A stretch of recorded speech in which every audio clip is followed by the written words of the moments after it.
Hello, it's me again. I am so glad you're here still after 5 videos. How many, what is that, like an hour? You've listened to me talk for an hour. That's amazing. I appreciate it. If you haven't and you're here for the first time, thank you still. You're listening to me talk about myself and my experiences for, I don't know, 10 minutes. That's a lot of time to give to me, so thank you. This week was cool. I feel like I say that every week. This week was awesome. It was good. It was a good week.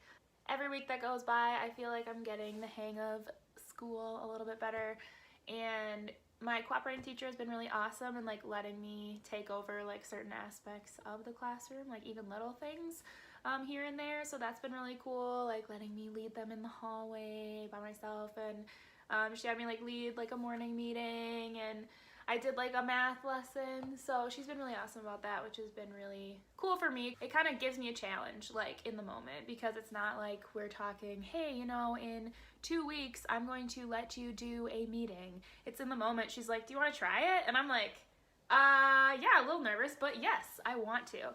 So that's really cool, because I think I've said in a different video that the thing that gets me into flow, or the thing that stops me from getting into flow, is challenge or a lack of challenge. So her doing that in the moment has been really awesome and really helps me. And I know that the only way I'm going to get the hang of this stuff is if I just do it. That's kind of how I am with everything. Like if I'm nervous about something or don't know what to do, I just like need to just start it and like do it and like get that initial like jump into the tension out of the way, because then I can go, oh, this is fine. Like that was the challenge, and I just needed to step in, and now I can use what I know or learn or adjust in the moment. Like I can figure that out in the moment, but the biggest part for me is like jumping in and taking that challenge. So thanks. If you're watching this, thanks. So this week has been cool because I'm kind of recognizing a few things and learning a few things about actually loving people and not enabling, and kind of like the tough love kind of thing.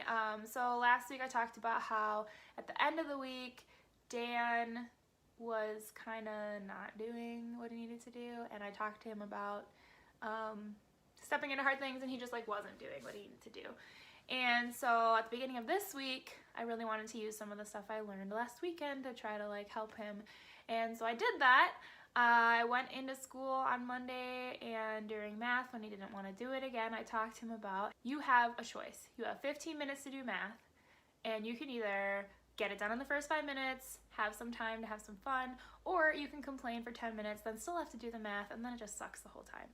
And do you like being frustrated? So I did that. I gave him that choice, and I said, Dan, do you like being frustrated? And he said no. So I was like, awesome. And he started to do his math, but then he just went right back into complaining and all that. And I was like, I asked him again, I was like, do you like being frustrated? And he said yes. And I was like, cool. Then my choice is I'm gonna go help the other kids. And I'm not gonna sit here with you if you're not gonna choose to try. And so it's like stepping into that, even the end of last week and then more in this week. And I've been using the same concept of like not enabling or tough love with the other kids too, where it's like I'm going to unconsciously confront you, and I'm going to be a little bit harder on you, but know that it's for your benefit, and know that, you know, it might feel a little uncomfortable to say that thing. Hopefully in the future it actually motivates you and pushes you to go towards the right thing. So I've been doing that a bit more this week, and it was actually really cool, because then Tuesday, Wednesday, and a little bit on Thursday, like, was a lot better. Like, I think the unconscious confrontations were really catching up to Dan, and he's like, his unconscious brain was getting on him.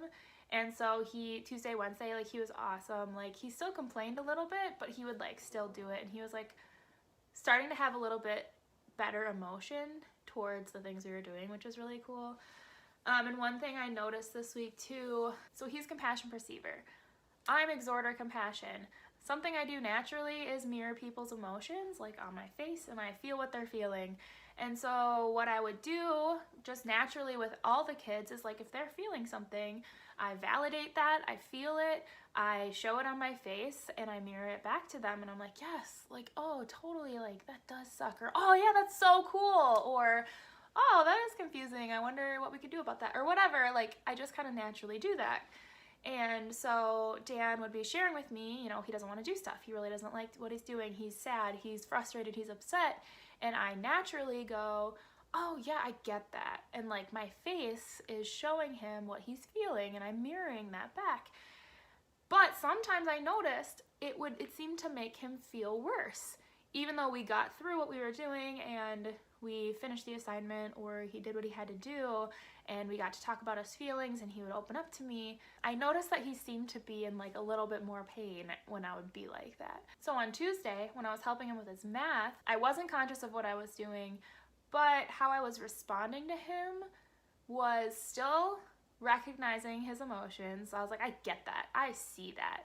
But I was very like lighthearted in how I was interacting with him, instead of being like, oh, that does suck. Like, I get that, man. Like, that really sucks. I'd be like, I get that. I see that. I see that you feel that way, but you know what? Could you still do it for me anyway? Do you think you could do that? It was very lighthearted, and even when I would confront him on something, it was still very like upbeat and just like, this is fine. Like, it's cool. And instead of like mirroring his emotions, I saw his emotions. I was like, I see that. I see what you're feeling. But, and here's the big point that I realized later, was I wasn't taking on his pain. So I think what was maybe happening previously is like, I'm showing him how he's feeling on my face, and just unconsciously I'm like, I feel that. Even though I wasn't actually taking on his pain, it might appear like I was, and him being compassion, he might not have liked that. He might have gone, oh no, me feeling bad, now she's feeling bad, I'm causing her pain, and so then he takes that additional pain on, is feeling worse, and now he's starting to cry more or whatever. It makes him feel worse because he's compassion. And so I think when I was being more lighthearted and like recognizing and validating his feelings, but then not showing that it affected me and caused me pain, I think that helped. Because I mean, a big thing that we tell compassion people is like, it's really important to get your pain out to someone who can handle it. And to a compassion person, someone who can handle it is someone who isn't going to be affected by anything that I say. They're not going to be hurt by it. I'm not going to cause them any pain with getting my pain out. And so I wonder if that's kind of what was happening. And so the rest of the week, this week, I was trying to be really intentional about the way that I was interacting with him that way, and like making sure to validate his emotions, but not make him think that, you know, I'm also in pain because of you. So that was actually really helpful, and it was really cool to like recognize, because I think that's gonna be really good going forward. I also started kind of introducing communication guidelines with some of the girls in the classroom, because they have started to be very like tattly on each other, and they're all starting to like bicker and like be mean to each other, and it's just like nasty, which is not fun. They would come up to me and tell me, oh, you know, so-and-so did this and so-and-so did this, and I was like, okay, did you talk to them about it? No? Okay. And then I would gather them as a group and I would talk to all of them. I would kind of walk them through asking each other questions to understand what happened, and ask them like, does that make sense? Do you understand what so-and-so is saying? Do you understand what she's saying?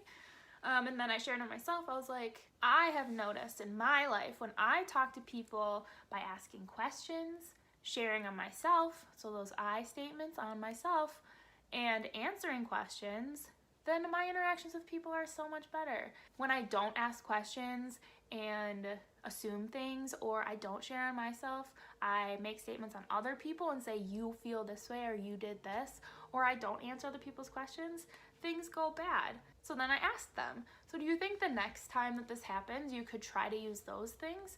Even before you come talk to me, if something happens, do you think you can try asking a question or sharing on yourself and then answering other people's questions to try to work it out? Do you think you could try to do that? And then if it doesn't work, you can totally come to me. And they were like, yeah. And I was like, because if you come to me, I'm gonna ask you, did you ask a question? And they were like, okay. So it was cool. I kind of got to step into that. So I think like the biggest thing this week is just like all these little things come up, and I'm still getting energy stepping into it. Like, it is such a challenge. Like, I know I've said it before, but it's like, oh, I love the challenge of figuring them out. And even when I'm having to like do some tough love and interact with Dan in a way that is tense and confrontational and doesn't give him attention immediately in the moment, it's still super fun for me because I think over the years I've grown to the point of really believing that stepping into the tension, even though it's uncomfortable in the moment, is going to lead to long-term growth or a benefit or whatever. And it's really, really cool like seeing that in these interactions and these moments that I'm having, because it's like I didn't fully know where I was at with this information and these beliefs until like it's happening and I'm still having a blast.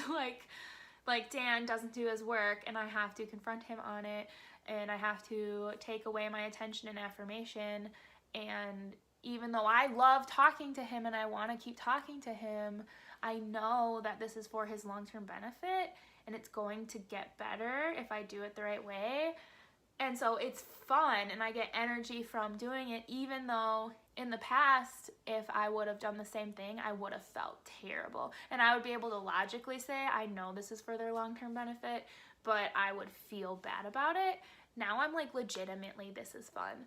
And it's just kind of cool, like, as a whole with all the stuff, like dealing with all the kids and like problems that come up and conflicts. It's just really cool because this whole process has like shown me where I'm at and like shown me how much I've grown in my perspective towards these things, because I think over the past few years I was definitely, you know, stepping into things to grow, to have a better perspective and emotion towards conflicts and confrontation and tension, but it was very like a logical thing for a very long time. Like I was very like, I know this is right, I'm going to do it, but it doesn't feel awesome. I know that I can look at conflicts as a challenge or a game, but I don't feel that. Like right now it's still hard. I went through all those years of that, and now it's like I'm legitimately excited about it and I'm legitimately having a good time and I'm actually having fun and getting energy from these things. And it's super cool to just see that and like recognize that in myself, especially because for so long I felt like I wasn't fully there, and I was like, I don't even know when I'll get there. I have no idea. It's cool because I'm recognizing there are certain areas where I am there, but I like don't want to stop growing either. Like it's like I have so many more areas I'm sure that I can grow in that same thing in, and so much more that I can work on, and so much more that I can change and address, and it's like super exciting and fun. So one other thing that I maybe had talked about in a previous video but not extensively was I actually went through this like weird time where I was really struggling with the concept of like, does anything I do even matter? Like because I was like, okay, 3rd grade, they're young enough where once they're done with 3rd grade, they have, you know, however many more years of school, and then they become an adult, and is anything I teach them actually going to matter? I'm not talking about content, subject matter. I'm talking about thought process, their own learning process, their uniqueness, like how to have a better life, and any of that I would teach, would that even matter? Because they're gonna go on to someone. If they don't reinforce those same things, I'm like, it feels useless. And I would like sob about this. Like I was like really struggling with this concept of like, it feels like it doesn't matter. Like I feel like the only difference I could really make is if I was in a later grade where they're at the point where they can like take steps and remember like what you're teaching them about like themselves and how to like handle their thoughts and stuff like that.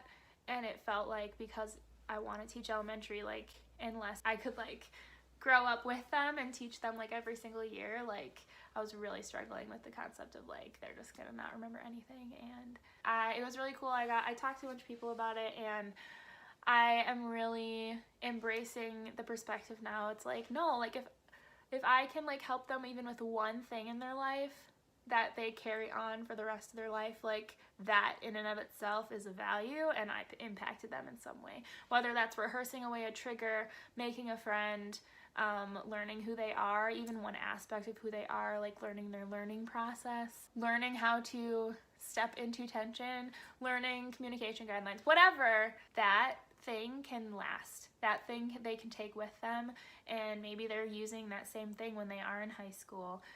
And they might not remember that I was the one who taught them that, but it's like that thing can change an aspect of their life. And so that was something that I did resolve, but it was really hard in the moment when I didn't have a good perspective on it, and it was a struggle. So I just wanted to update you on that feeling. Other than that, I think that's pretty much what's gone on this week. This next week, I'm taking over a subject, so that's exciting, and I'm not nervous about it yet, but I feel like the day that it's happening, I might be a little bit more nervous about it. And I have my first evaluation from my school the Friday of next week, so I'm going to be teaching 4 days of reading, and then my evaluator comes in and evaluates me. And then next week, is it next week? Holy crap, next week I am videotaping my EdTPA lessons. So wow, that's coming up fast. So it's exciting. Exciting stuff, guys. Life is full of them. It's fall. Go outside, enjoy that fresh fall air, wear some layers. I will see you in a week. So bye.